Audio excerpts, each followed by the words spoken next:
Adventures of a Lifetime. Written by M. Lawrence Moore. Narrated by Lauren Garvin.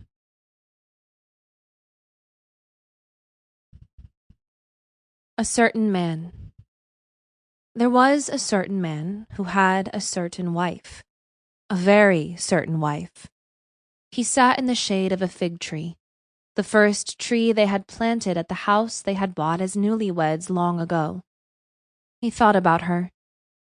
He could do little physically on this hot day as he reminisced about their life together. He thought of how sure she was of things, and how wonderful that was. Usually. Their parents had arranged the marriage, but certainly not this house. When they were newlyweds, it was a stone ruin at the edge of town halfway up a steep rocky hill, and for sale. She had stood just to the side of the cellar on that very hot day so long ago. 3 times the seller had named a price, and twice she had closed her eyes for not much longer than it takes to blink, or to give her negative opinion silently. Twice her husband had watched her face and shaken his head from side to side. The 3rd time the seller watched the man's eyes so he would not look at his wife, and named the price he had in mind from the start. This time the husband was watching the animals foraging a little way up the hill. The husband said, "Yes, but we need the 3 goats and the burro and some lumber to repair the roof." The seller was handsome, with a huge grin that displayed perfect square teeth, a merchant of rugs and textiles with an extensive territory. He was very rich, and at first did not care if he sold this rock pile and ruined house or not. He enjoyed haggling and finally arriving at an agreed price where he looked slightly generous. His recent instructions from home were clear and straightforward. "I do not care what you sell that rubble for. We are very comfortable and do not need it. But if you come home with those goats or that burro, you will sleep outside with them." Nabil thought of his own very comfortable bed, and thought of how the young couple needed the animals. He thought of how pleased he was that they wanted the animals and how they had bargained for them.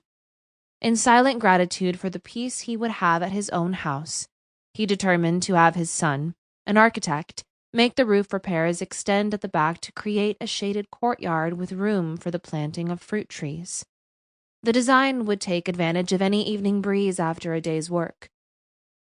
The very certain bride knew she had just given up her entire dowry and was still satisfied.